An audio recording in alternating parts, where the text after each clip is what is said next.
Einen wunderschönen guten Morgen, Reisefreunde. Wir sind wieder unterwegs. Wir haben Frankreich verlassen. Wir haben euch im letzten Video erzählt, dass wir in Frankreich eine kurze Arbeitspause gemacht haben. Und wir haben in knapp 3 Tagen 38 GB verpulvert. Ja, so ist das Leben als Vlogger und Blogger. Aber jetzt sind wir wieder on Tour. Wir sind zurück in Belgien. Wir sind in Orval und hier soll es eine richtig schöne Abtei geben. Mit dieser Abtei starten wir den heutigen Tag und dann geht's weiter. Schön seid ihr wieder alle mit dabei. Freut uns riesig. Los geht's!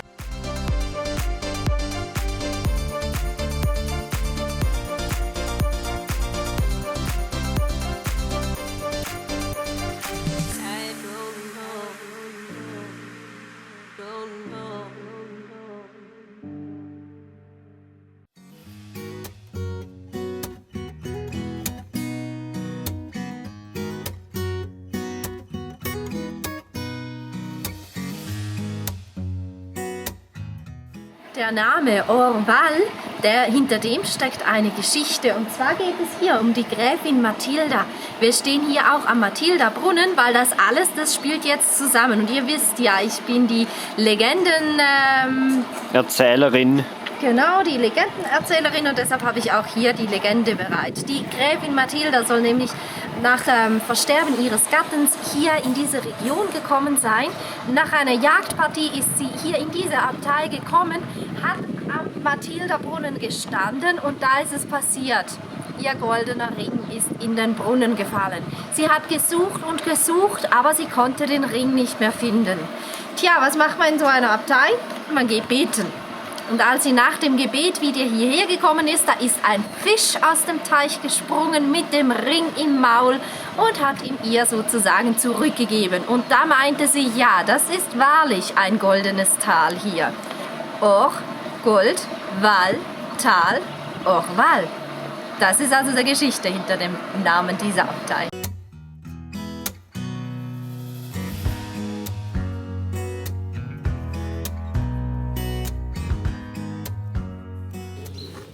Für 6 € Eintritt kriegt man auch eine Broschüre dazu, die gibt es sogar in Deutsch. Und da sind dann mit Nummern markiert jeweils die verschiedenen Posten, weil auf den Informationstafeln, da steht es nur Französisch und ich glaube Holländisch drauf. Und da macht das natürlich Sinn, dass man hier so eine Broschüre mit auch den deutschen Informationen mitnimmt.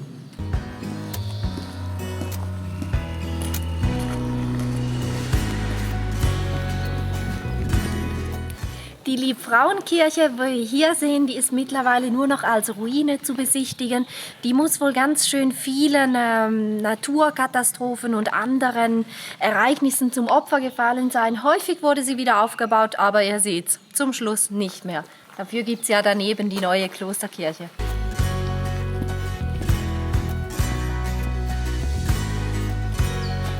So, da sind wir bei der 19, der Kreuzgang. Innerhalb der Klausurgebäude umgibt ein zentral gelegener Kreuzgang den Garten des Binnenhofes. Das wäre dann ja wahrscheinlich wohl der Binnenhof. Ganz schön spannend das Ganze, hä? Ja, herrlich alte Mauern und ja, mit dieser Broschüre echt spannend, weil man so viel erfahren kann dazu.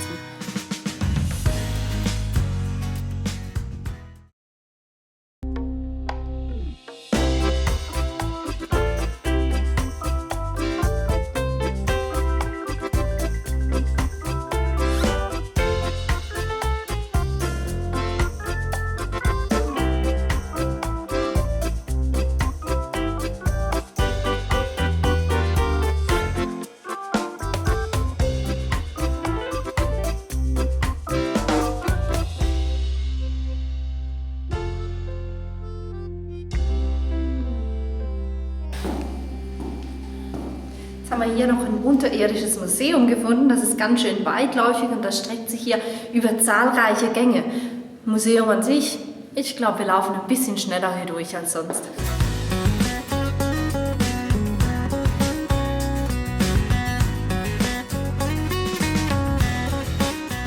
In ganz vielen Klosteranlagen in Belgien wird auch Bier gebraut. Und wie das aussieht, zumindest in der Schaubrauerei, weil die richtige dürfen wir hier leider nicht besichtigen, das schauen wir uns jetzt gleich mal an.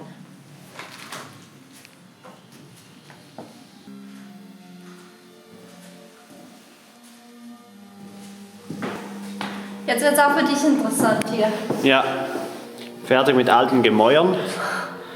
Quellwasser, Malz, Hopfen, Zucker. Und hier gibt es solche Vorführungen. Da kann man den ganzen Brauereiprozess mit anschauen. Guckloch. Ja, Wasser, Malz haben wir schon drin.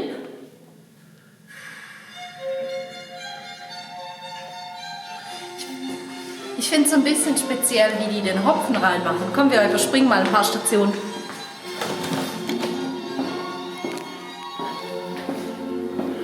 Ich glaube, das war hier. War das hier? Ja. Schau mal, der liegt hier in solchen Säcken drin, in den Tanks. Und wird dann so komplett mit dem ganzen Sack wieder herausgezogen. Ich weiß nicht, ist das normal?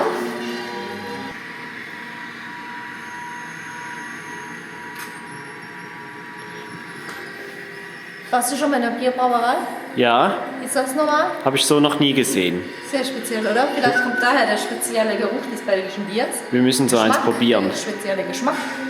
Bis jetzt haben wir ja noch keines. Übrigens, bis jetzt haben wir noch keines gefunden, das gut war. Die zwei, die Steffi da mitgebracht hat aus dem Laden, die waren nix. So, ich würde sagen, das war's. Dahin willst du jetzt? Ja, da gehen wir jetzt hin. Also müssen wir den Hintereingang nehmen. Oder wir beladen einfach Karl mit den ganzen Kisten hier. Noch besser. Aber nur wenn es schmeckt. Ob Bier wohl besser wird, wenn es lange gelagert ist? Falls ja, dann wäre dieses hier wahrscheinlich sehr exquisit. Ah, hier sind die Gläser. Und jetzt hört sich hier drin an wie in der Kirche. Das ist wahrscheinlich schrecklich, der Ton. Seit 1932 gibt es die Brauerei und ihr seht hier seit 1933 ist es das typische kelchförmige Glas. Was haben wir auf SWR 3 gehört, als wir hier hingefahren sind? Dass in Belgien am allermeisten Gläser in Clubs gestohlen werden. Was natürlich auch daran liegt, dass die meisten Biermarken ihre eigenen Gläser haben und das ist dann natürlich ein ganz cooles Souvenir. Aber mittlerweile soll es wirklich auch Bars geben, in denen die Gläser dann solche Chips dran haben und wenn man die heimlich aus der Tür schmuggeln will, gibt's Alarm. Aber wir haben auch gehört, dass die Gläser, bis zu 200 Euro kosten pro Glas. Ist dann schon heftig, wenn man die einfach so einpackt und mitnimmt. Habt ihr schon mal Biergläser geklaut? Ich nicht.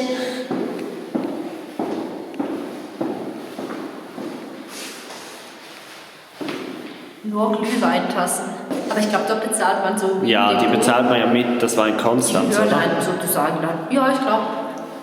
Ah, und Käse wird hier auch gemacht.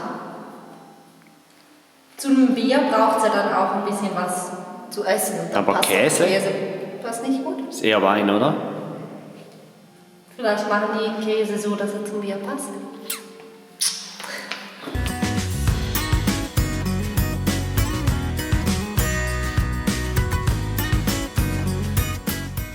Was machst du denn da? Nicht aber petzen. Ich schaue in den nicht zugänglichen Hof, weil hier drin gibt es einen Meditationshof, da hat es auch noch so einen kleinen Tümpel drin und der ist aber nur natürlich für die Bewohner oder für geladene Gäste zugänglich. Dürfen wir nicht rein. Aber wir müssen reingucken, das geht. So, das war's hier aus der Abtei. Wir haben jetzt gerade gefragt, man kann die Flaschen hier nicht einzeln kaufen. Es gibt sie nur entweder in 10er-Kisten oder in 2er-Kisten mit einem Glas dazu. So viel wollen wir eigentlich gar nicht. Und was wollen wir mit einem Glas in Karl? Das geht höchstens kaputt. Fazit kurz noch zu dieser Abtei. Mir hat es echt gut gefallen, diese alten Gebäude anzuschauen. Ich finde, die Anlage ist sehr gepflegt und man kann viel ansehen, ob ihr das jetzt auch möchtet und es euch die 6 Euro Eintritt wert ist. Das müsst ihr natürlich wie immer selber entscheiden. Für mich hat es sich gelohnt. Ich fand es ganz spannende Stunden, die wir hier in dieser Abtei verbringen durften. Schauen wir mal, ob wir Bienchen draußen noch starten können, um euch auch von oben das Areal noch zu zeigen.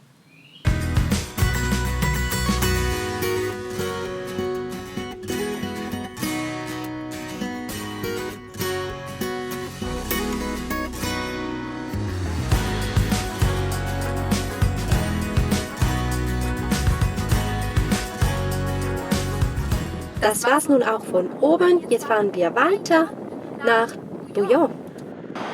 Und schon sind wir in Bouillon. Einmal kochen wir nicht darin, sondern wir gehen darin herum.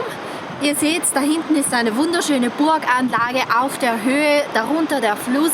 Das Örtchen ist auch ganz schön und ganz ehrlich, wir zwei, wir sind viel zu faul, da jetzt hochzulaufen. Und wir haben ja neue Möglichkeiten, deshalb würde ich sagen, Bienchen ab. It's so easy to see that you're in love with me.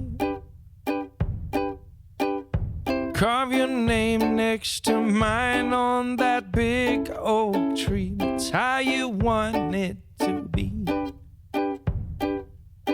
You bring me things from the store and put it at my front door. Das war der Kurzabstecher nach Bouillon. Jetzt fahren wir weiter. Wir sind jetzt gerade ein bisschen am Schauen, wo es noch hingehen soll. Wir haben ja hier unsere Karte. Wir sind jetzt hier unten und wahrscheinlich fahren wir jetzt noch hier so in die Richtung nach oben.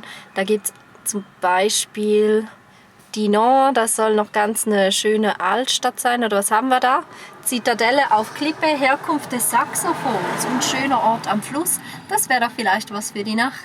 Ja, wir brauchen ja noch was für die Nacht. Wie spät ist denn momentan? Wir haben 2:45. Gut, ich gebe mal Dinan ein. Mal schauen, wie lang das... Du kannst vielleicht unseren Zuschauern gleich mal erzählen, wie wir navigieren. Das haben wir nämlich noch nie erzählt. Dass wir kein Navigationssystem mehr haben. Echt? Das haben wir echt noch nie gesagt. Wir navigieren mit der App Here. Ich habe jetzt Dinan eingegeben. Hier sind wir. Und das Coole ist, die gibt dann immer so verschiedene Routen an, die man fahren kann. Ich denke, wir nehmen jetzt die hier, oder? 1 Stunde 3, 65 Kilometer. Genau, und warum nutzen wir diese? Und was ist der Vorteil und was ist der Nachteil?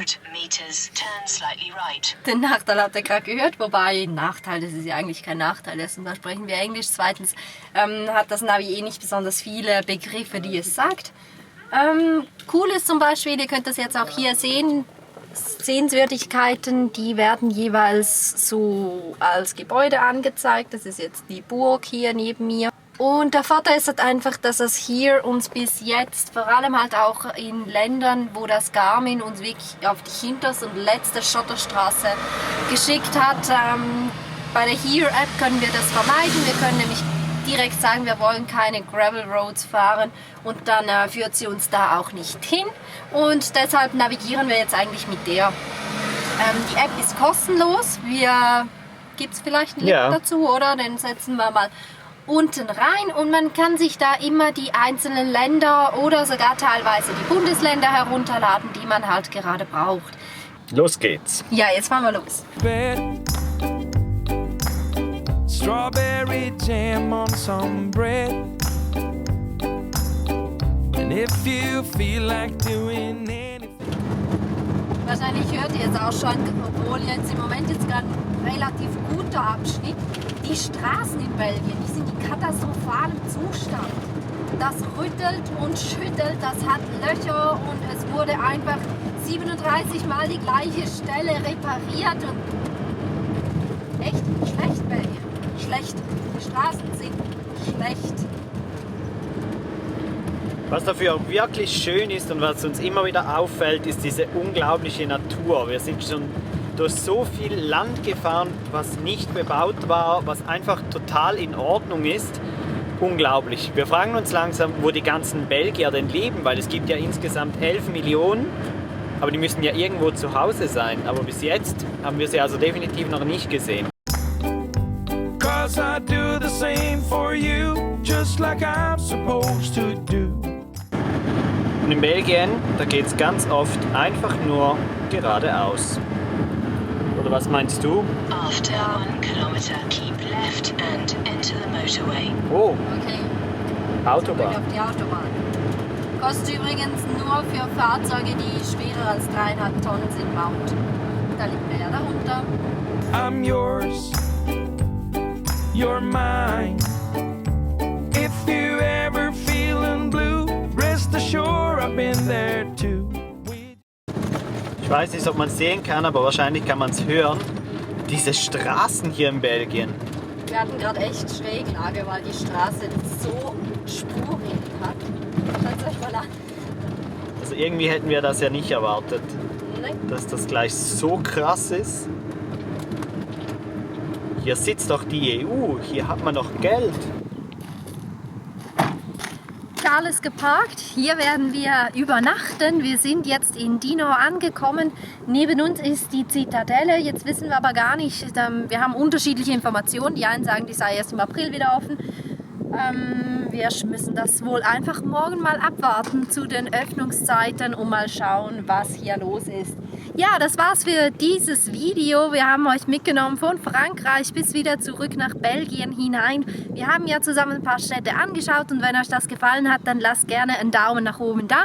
Nicht vergessen, schreibt uns, mit was ihr navigiert. Wir haben euch ja gezeigt, dass es bei uns die Here-App ist und jetzt sind wir natürlich auch gespannt, was ihr da so benutzt. Ja, Däumchen, habe ich das schon gesagt? Nee, glaub nicht. Lasst gerne einen da und wir sehen uns die Tage wieder. Tschüss!